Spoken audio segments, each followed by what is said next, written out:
Mateus, capítulo 5, no versículo de número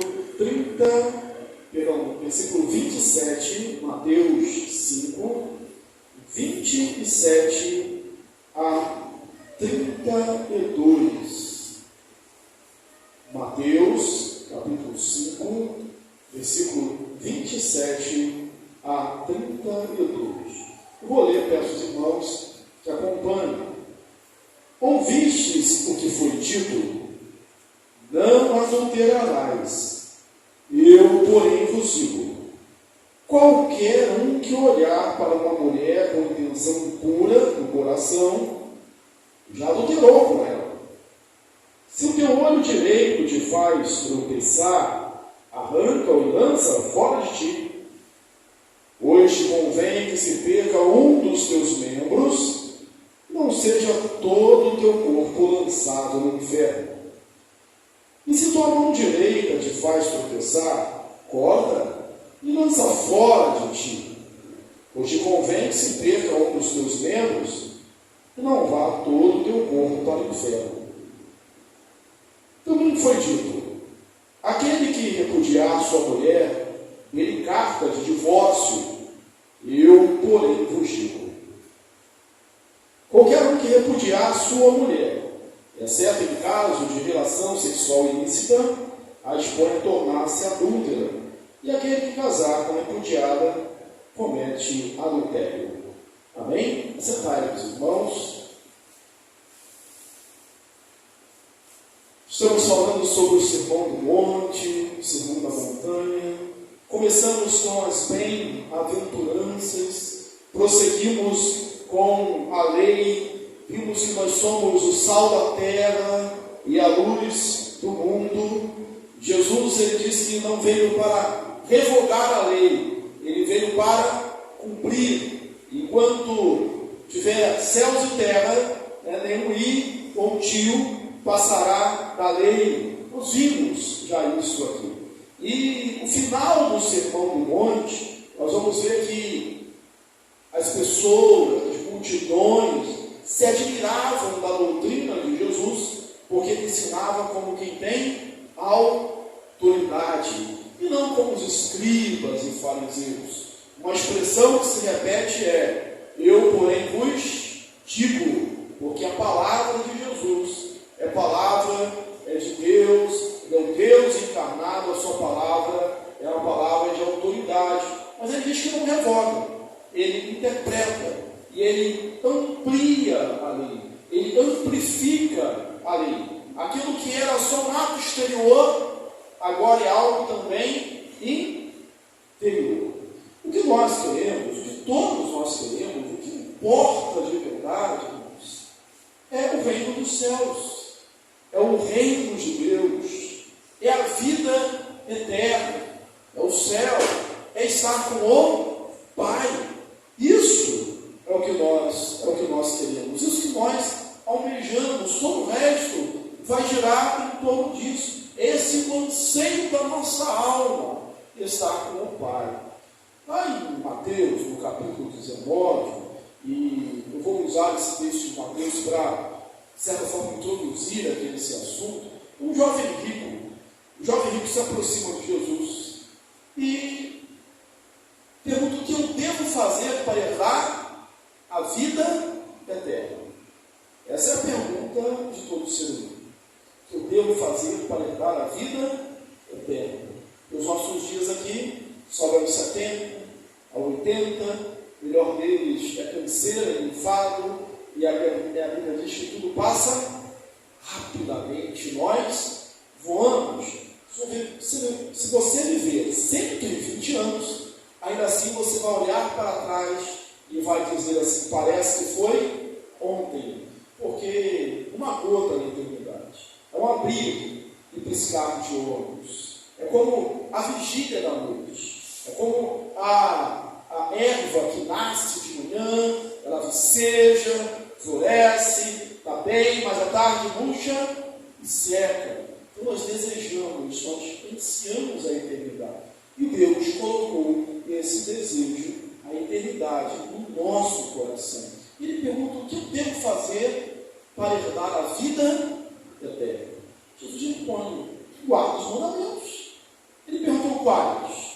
Jesus diz: não matarás, não adulterarás, não dirás falso testemunho, honra teu pai e tua mãe.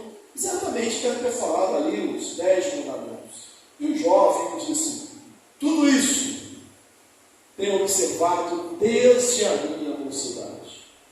E Jesus diz para ele: uma coisa te falta. Vai, vende tudo que tem, depois segue-me e terás um tesouro no reino dos céus. E aí o jovem se entristece, sai dali triste, porque ele era muito rico, e Jesus diz: olha, é mais fácil passar um camelo no fundo de uma agulha do que um rico entrar no reino dos céus. E aí os discípulos de Jesus, eles, de certa forma, se admiram, ou se escandalizam, se surpreendem com isso, e fazem uma pergunta: sendo assim, quem é que pode ser salvo? Que eles ouviram o diálogo de Jesus com esse jovem. Esse jovem guardava a lei, guardava os mandamentos. Em momento algum, Jesus disse que isso não era verdade. E aí, se esse jovem faz tudo isso, e que ainda assim isso é muito difícil, conforme Jesus, entrar no reino do céu, quem então pode entrar no reino do céu? Quem pode?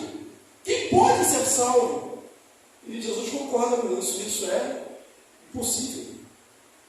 Impossível aos homens, mas para Deus tudo é possível. Vamos ter esse texto, que nesse diálogo, um pouquinho mais à frente a gente vai ver, esse aqui de Mateus 5, 27 a 32, há também uma surpresa dos discípulos de Jesus. Há uma admiração, uma perplexidade em relação a esse conceito maior, essa lei maior. Os discípulos, os fariseus, os escribas tinham, nós já explicamos aqui, uma interpretação da lei, o Mishnah, depois o Talmud, e aparece aqui a expressão: ouviste o que foi dito? Ouviste o que foi dito? Esse ouviste o que foi dito não é a mesma coisa, ou não tem a mesma autoridade da palavra de Jesus, quando diz assim, ó, está escrito. Lembra de Mateus, no capítulo 4, o texto da tentação? Como Jesus respondeu à tentação do diabo? Está escrito. Está escrito é uma coisa, foi dito é outra coisa. Foi dito pelos escribas, pelos fariseus, pelos mestres da lei, a interpretação. Por exemplo, na lei está escrito: não matarás. Na lei levítica está: amarás ao Senhor teu Deus de todo o teu coração, amarás ao teu próximo como a ti mesmo. Jesus depois repete isso no Novo Testamento. Os judeus interpretavam assim: amarás o teu próximo. E aí ele já, se não está dizendo nada depois, amarás o teu próximo e odiarás o teu inimigo. Né? Mas a lei não dizia isso. A lei dizia: amarás o teu próximo. E Jesus dá uma amplitude maior: amarás o teu próximo. E você vai odiar o seu inimigo? Não. Você vai orar por aquele que te persegue. A ética do reino é diferente. Não matarás, está escrito. Ele não aboliu isso. Ele falou: olha, mas qualquer um que se irá contra o seu irmão já o matou. Por quê? Porque não é só o ato, é a intenção, não é a sua lei, é o princípio, é a ética do reino, é aquilo que vai no coração. Você lembra que a igreja de Éfeso, lá em Apocalipse, ela tinha boa doutrina, ela tinha boas obras, mas tinha uma coisa que ela tinha perdido, tinha uma coisa que era a queda dela, que era o fracasso daquela igreja, e que muitas vezes é o nosso malogro, é o nosso fracasso, é a nossa queda também. Qual é? Tenho, porém, contra ti que deixar-te o teu primeiro amor, até fazer as coisas certas, mas a motivação era errada, não estava no coração, não havia um prazer, não estava totalmente ali. Não havia motivação correta, que era dar glória e honra a Deus. Além disso, não adulterarás. Qual o mandamento que nós temos aí? Êxodo, capítulo 7, esse todo mundo sabe de cor, porque se convencionou nas igrejas, fazer igual faz no sistema jurídico ou prisional, né? Quando o pessoal fala assim, fulano é 171, aí todo mundo já sabe o que é, fala o código, a lei, todo mundo sabe. Aqui a gente, às vezes a disciplina, e é comum nas igrejas, né? Você que frequenta, você que já foi, sabe disso. Fulano está sendo afastado da comunhão pela quebra do 7º mandamento. Você não precisa nem dizer qual é, mas fala o 7º, todo mundo sabe qual é. Então, qual é o mandamento aqui? É o 7º. Não adulterarás. Jesus não desacredita esse mandamento, não revoga esse mandamento. Ele amplifica, ele amplia, ele diz que o princípio é maior. Ele diz que o adultério não está só no ato, o adultério está também no coração, ele é algo interior. Aliás, isso é um princípio bíblico geral. Quando os fariseus acusavam os discípulos de Jesus de comer sem lavar as mãos, qual foi a resposta de Jesus para eles? Olha, o que entra pela boca não contamina o homem. O que sai da boca é que contamina o homem, porque procede do coração. É aquilo que vem de dentro, é a intenção. E aqui Jesus, ele funde ou interpreta os mandamentos juntos. Ele não pega só, a gente fala do 7º, ele pega o 7º e o 10º junto. Qual o 10º? O 7º é fácil, mas o 10º não é tanto, né? Acho que ninguém é disciplinado pela quebra do 10º mandamento. Se fosse, talvez, ia sobrar pouca gente na igreja. Qual o 10º mandamento? Não cobiçarás. Eu nem vou falar do falso testemunho, porque aí entra fofoca e fica mais complicado ainda. Mas vamos lá, Jesus ele pega o 7º e interpreta junto com o 10º. Não cobiçarás. Então diz, eu porém vos digo, é autoridade dele. A lei diz, não adulterarás. Eu porém vos digo. Ele diz que agora você pode adulterar. Ele amplia, ele não reduz. Ele melhora, ele aperfeiçoa. Na verdade, Jesus Cristo é o cumprimento da lei. A lei se cumpre em Cristo. O cumprimento da lei é Cristo. E ele diz, qualquer um que olhar para uma mulher com intenção pura no coração, já adulterou com ela. Por quê? Porque antes do ato, tem o olhar, tem o querer, tem o desejar. E de água a gente vê isso, é a cobiça dos olhos, a cobiça da carne. Começa ali. Lembra de Gênesis, no Éden, quando a mulher ela pegou o fruto da árvore do conhecimento do bem e do mal, ela olhou, ela viu que era árvore, o fruto, agradável para dar entendimento. Primeiro foi com os olhos. Ela desejou. Há uma escalada, há uma gradatividade até chegar ao pecado. Ele fala, a intenção também é pecado. E aí, irmãos, quando os discípulos, não vou falar assim aqui do divórcio, mas quando os discípulos ouvem isso, eles chegam no final e dizem assim, em relação ao casamento, sendo assim, é melhor não casar. Porque quem pode um negócio desse? Quem aguenta com uma situação dessa? Quem pode ver isso? Só nem todos são aptos. Sabe por quê? Não é só em relação ao celibato, não. Não adianta, a gente não consegue viver a palavra de Jesus sem Jesus. Grava isso. A gente não consegue viver a palavra de Jesus sem Jesus. A gente não consegue viver e obedecer o mandamento de Cristo sem Cristo. A gente não consegue viver o Evangelho sem o Evangelho. Sem Jesus não dá, não tem condição. É necessário uma transformação interior, uma transformação do coração. É necessário acontecer aquilo que Paulo diz lá em Gálatas. Olha, já morri, eu estou A vida que hoje vivo na carne, vivo não eu, mas vivo pela fé no Filho de Deus que me amou e se entregou por mim. Sim, eu estou morto, eu estou crucificado com Cristo. É um novo homem.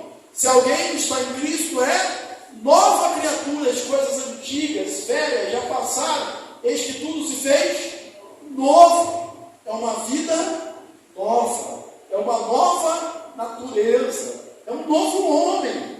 Um homem não segundo Adão, mas um homem segundo Cristo. Um homem com os pensamentos, a mente de Cristo, a transformação, aquela metanoia lá de Romanos, a transformar-vos pela renovação da vossa mente. É isso que Jesus está pregando. É isso que Jesus está ensinando. E ele é radical, porque ele diz: se o teu olho direito, se a tua mão direita te faz tropeçar, arranca de ti. Se teu olho te faz tropeçar, arranca de ti. Porque melhor é entrar no reino sem desses membros do que o perfeito com ambos ires para o inferno todo o seu corpo. Aí você começa a ligar, porque eu introduzi a mensagem com a história do jovem. Porque como que isso é um jogo aqui? É entrar no céu. Qual o desejo? É estar no céu. É estar na glória de Deus. A expressão é enfática, arranca. Mas estaria Jesus ensinando uma mutilação, com rigor ascético, arrancar o olho? Ele fala a mão direita. Por que ele fala a mão direita? A mão destra é a mão mais habilidosa. Até hoje, quando a gente vai falar que fulano tem alguma habilidade especial, que ele é muito bom naquilo que ele faz, ele fala assim: esse fulano tem muita destreza. Por quê? Porque é o melhor, o lado bom, o lado mais forte, mais hábil, na maioria das pessoas. E aí, o olho, eles tinham essa mesma ideia. Se te faz tropeçar, arranca de ti. Né? Tira isso de você. Mas não era uma figura literal, simbólica, figurativa. Nem porque a lei condena todo tipo de mutilação, todo tipo de flagelo. E seria um contrassenso. Porque Jesus está falando o quê? Do coração. O problema está na mão? O problema está no olho? O problema está no coração. Mas ele está usando isso para dar uma ênfase, para mostrar o quão sério é isso, que a gente deve trocar, a gente deve tirar algumas coisas que a gente julga como essencial da nossa vida, por causa do desejo pelo reino de Deus, para desenvolver a nossa salvação. Eu vi um comentário estudando esse tema e achei bastante interessante. Né? A mão direita era a mão usada para a maioria das coisas. Né? E José tinha muita questão da pureza. Isso não está na Bíblia, isso é uma interpretação lá dos judeus. E a esquerda, eles usavam para coisas menos decorosas. Eu não vou falar assim, não tinha papel higiênico. Aí você interpreta aí que você vai, o que eles faziam com a mão esquerda. A mão direita é para as coisas mais limpas, a esquerda para mais impuro. Então, quando alguém era pego roubando, cortava-se a mão direita, ou seja, o sujeito estava condenado à impureza, aquela vida tão importante da mão direita. Arranca de ti, melhor você entrar no reino. Se alguma coisa te faz tropeçar, se livra disso. Não no sentido literal. A igreja, alguns interpretaram isso erroneamente no passado, e realmente se mutilaram. Fizeram isso, interpretaram errado os textos. Mas se a gente fosse fazer isso, a maioria das pessoas ia estar sem olho, sem a mão, e continuariam pecando. Continuariam transgredindo a lei. Porque quando a gente afasta-se de uma coisa, se é bíblico, a gente deve fazer, fugir da aparência do mal. Lembro muito de José, eu gosto do exemplo de José, quando ele está diante da tentação, a mulher de Potifar o provoca durante muito tempo, até o ponto de agarrá-lo. Quando ela o agarra, o que ele faz? Ele foge. O que é isso que a gente faz? A gente resiste, a gente foge da tentação. Não é o diabo a gente resiste, ele que foge da gente. Mas a gente foge da tentação, a gente fica longe. Isso é a prudência. A prudência é a virtude que alguém tem de desviar-se do mal. Mas as regras não resolvem o problema. Por quê? Porque o problema está no coração. É só o novo nascimento que faz isso. E Paulo, ele fala isso aos Colossenses de uma maneira muito clara. Muito clara. Aos Tessalonicenses, capítulo 4, estou confundindo, estou citando os dois textos mesmo juntos, né? Primeiro aos Tessalonicenses 4:13, ele fala assim: porque essa é a vontade de Deus em Cristo Jesus, a vossa santificação, e que cada um saiba possuir o corpo em santidade, não lascívia, não luxúria, mas em santidade. Qual é a vontade de Deus para a sua vida? A santificação. Essa é a vontade de Deus. E Paulo aos Colossenses agora, no capítulo 2, no versículo 3 em diante, ele vai falar que algumas regras, ela não tem valor nenhum contra a sensualidade. Elas não resolvem o problema. O que resolve o problema é ser lavado e remido no sangue de Jesus, no sangue do Cordeiro. Ele diz a partir do versículo 20 até o versículo 23: se morreste com Cristo. Primeira coisa que você tem que explicar: morrer com Cristo. Eu sou uma nova criatura, um novo homem. Não vivo mais eu, mas Cristo vive em mim.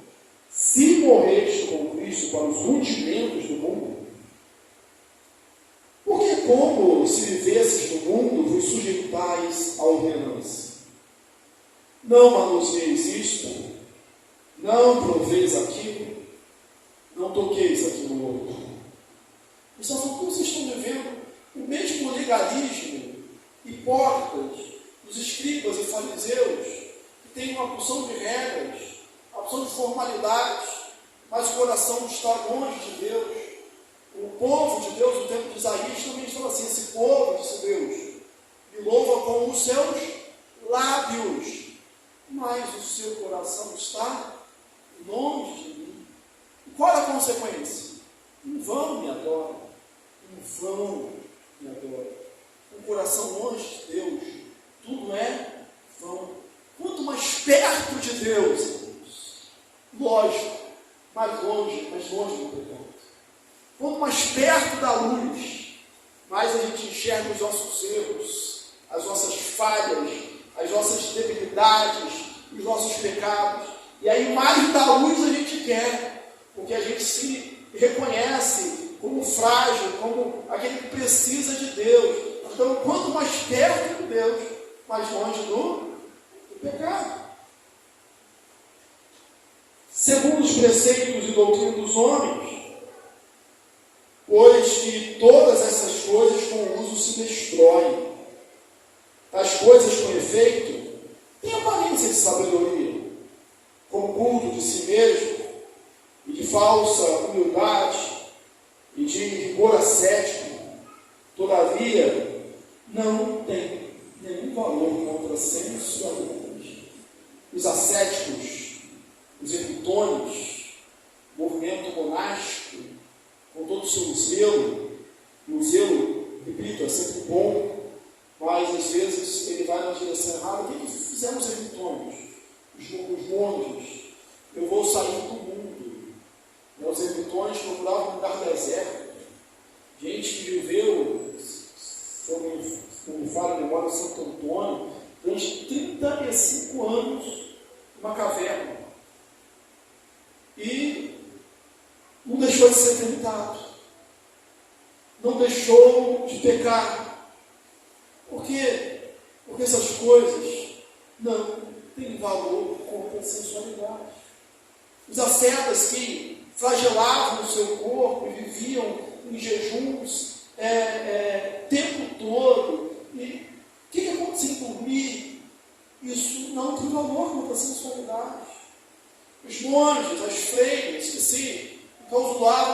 festejos, fixe que ali não se peca, está longe do mundo, está longe daquilo que o mundo oferece, mas a corrupção humana o acompanha.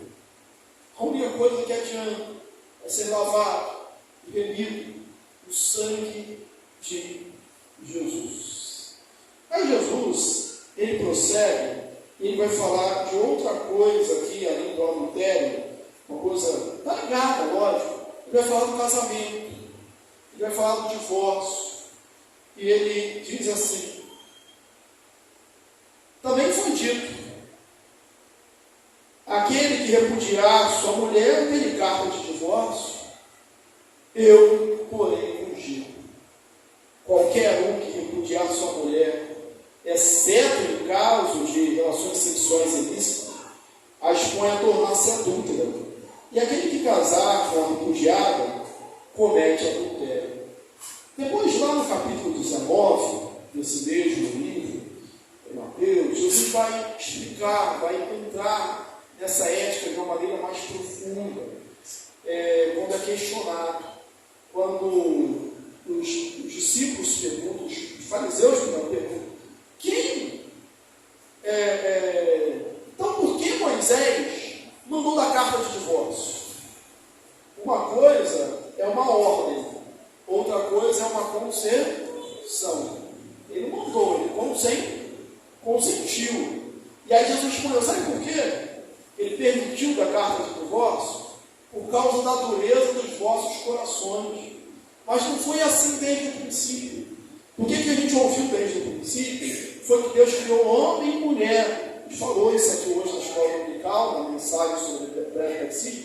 Deus criou homem e mulher. Deus criou macho e fêmea, para que eles fossem um só corpo, uma só vida. Não havia possibilidade de divórcio, novo casamento, lá em Adão e Eva, mesmo porque eles não tinham com quem casar. Não tinha outra pessoa com quem casar. Eles ambos se completavam. Mas sabe o que os judeus faziam?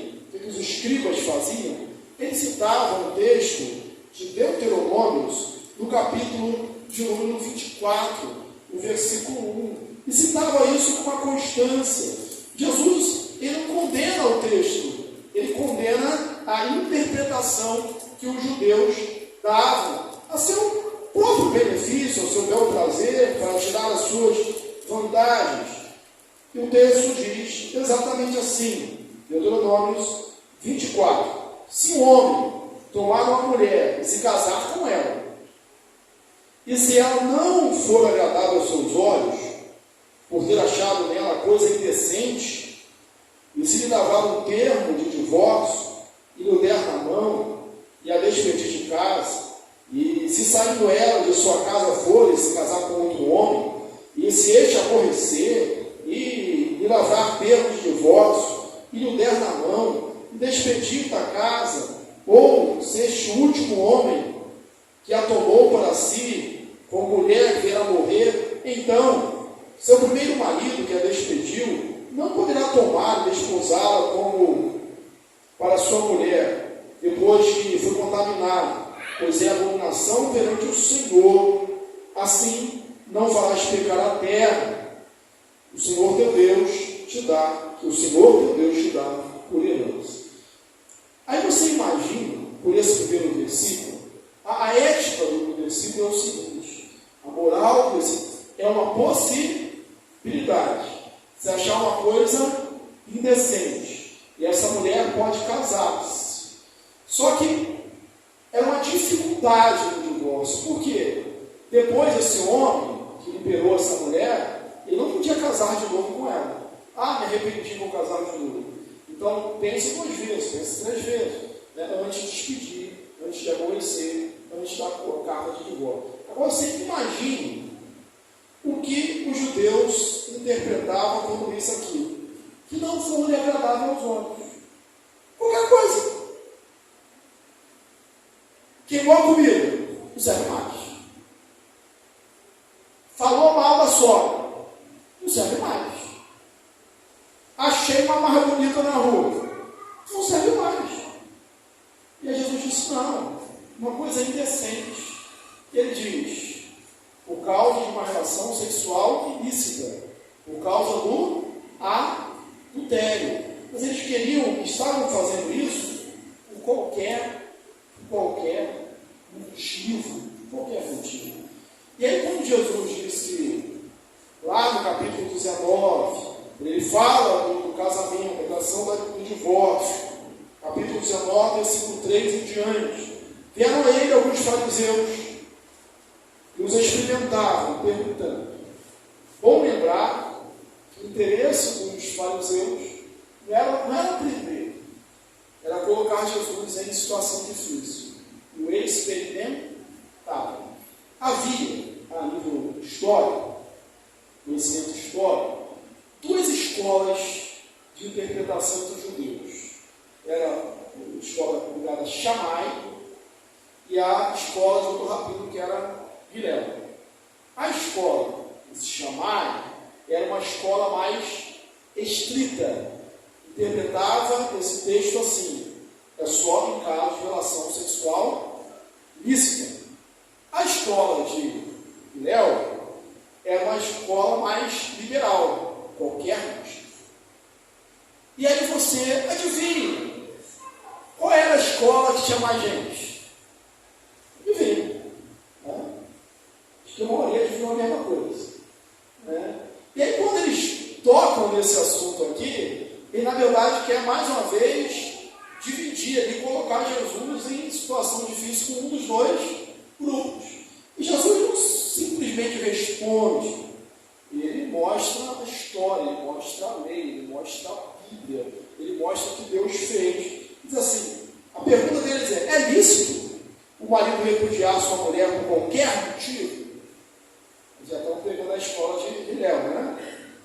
Então respondeu ele, não tendes lido que o Criador, desde o princípio, fez homem e mulher? E que disse, por essa causa deixará o homem pai e mãe, e se unirá a sua mulher, tornando-se os dois uma só carne. Eu lembrei aqui, vou falar, antes que eu esqueça, Platão, filósofo, ele dizia o seguinte, que o homem ele foi criado ao dobro. O homem foi criado ao dobro. E que, em dado momento, ele foi partido ao meio. Ele foi dividido. E que, quando as pessoas se casavam, encontravam o seu par, era como que esse homem estivesse agora inteiro novamente. Então, o casamento seria, isso não só para Platão, para a gente, para a Bíblia, seria agora, eu estou pleno, eu estou inteiro. É por isso que de vez em quando a gente usa bem dizer assim, quando vai casar, encontrou alguém, fala assim, encontrei minha costelinha. Lembrando lá de Adão, que Deus tinha jurado a costela de Adão, agora eu estou pleno, eu estou completo. Você não leu isso? Jesus falando ali para os fariseus. De modo que não são mais dois, porém uma só carne. Portanto, o que Deus ajuntou, não separa o homem. Então, qual é o posicionamento de Jesus? Não tem separação. Não é para separar. Deus juntou para ficar unido. Aí eles perguntam, replicam, por que mandou então Moisés dar carta de divórcio e repudiar? Respondeu Jesus, por causa da dureza do vosso coração. É que Moisés permitiu dar carta de divórcio. Entretanto, não foi assim desde o princípio. A origem não é assim. O ideal não é assim. Eu, porém, vos digo, quem repudiar sua mulher, não sendo por causa de relação sexual ilícita, e casar com outra comete adultério. E o que casar com repudiado também comete adultério. Disseram depois os discípulos. Quem está perguntando são os escribas e os fariseus. Mas até os discípulos se incomodam. Sendo assim, sendo essa a condição do homem relativamente à sua mulher, convém não casar. Convém não casar. Pessoal, nem todo mundo pode admitir. Há eunucos que nasceram assim, aqueles que os homens fizeram assim, aqueles que a si mesmos se fizeram inimigos pelo reino de Deus. Não também no sentido literal, mas no sentido espiritual, no sentido de falar assim, olha, eu prefiro, vou me dedicar ao reino de Deus. Ele fala, nem todos os homens são hábitos para isso. Mas a aplicação, irmãos, o que a gente tem que cuidar? O nosso coração. Porque dele procede as saídas da vida. Por isso que todos nós somos pecadores. Todos nós falhamos, todos nós erramos. Porque a lei do reino, o princípio do reino, ele é muito maior. Não é só matar o próximo. É odiar, falar, irar-se, falar uma palavra mais agressiva, de ter chamado de raca, de burro, de idiota. Isso já é pecado. Não é só adulterar, olhar para uma mulher, e vice-versa, irmãos. A mulher olhar para o homem com a intenção impura no coração, o erro já foi cometido. E aí a gente podia perguntar, igual aquele jovem, sendo assim, não só como os discípulos perguntaram, sendo assim, é melhor não casar, mas como o jovem rico perguntou, sendo assim, Senhor, quem é que pode ser salvo? É impossível aos homens, mas para Deus tudo é possível. Nós somos salvos pela graça de Deus. E a vontade de Deus para a nossa vida é a santificação. Santificai-vos, Deus lá a Josué, porque amanhã fará o Senhor maravilhas no meio de vós. A vontade de Deus para a sua vida, Paulo, em Tessalonicenses, capítulo 2, versículo 3, ele fala, capítulo 4, versículo 3, é a vossa santificação. Que maravilhas, que as bênçãos, que as cidades se prostrando, caindo diante de nós, como foi na época de Josué, santifique-se, porque amanhã fará o Senhor maravilhas no meio de vós. Isso é uma coisa que nós fazemos tropeçar. Isso é o olho, arranca.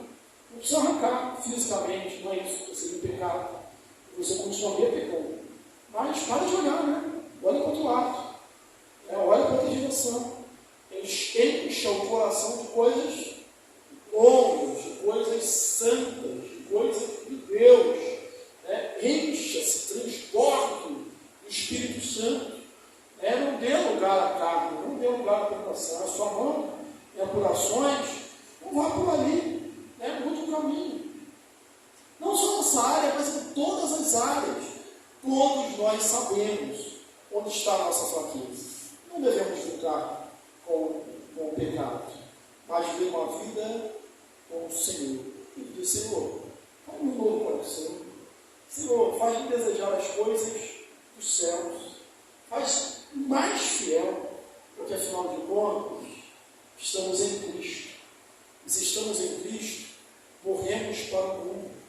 Precisamos viver como Paulo dizia, porque eu já estou crucificado com Cristo. A vida que vivo, não vivo mais eu, mas vivo pela fé.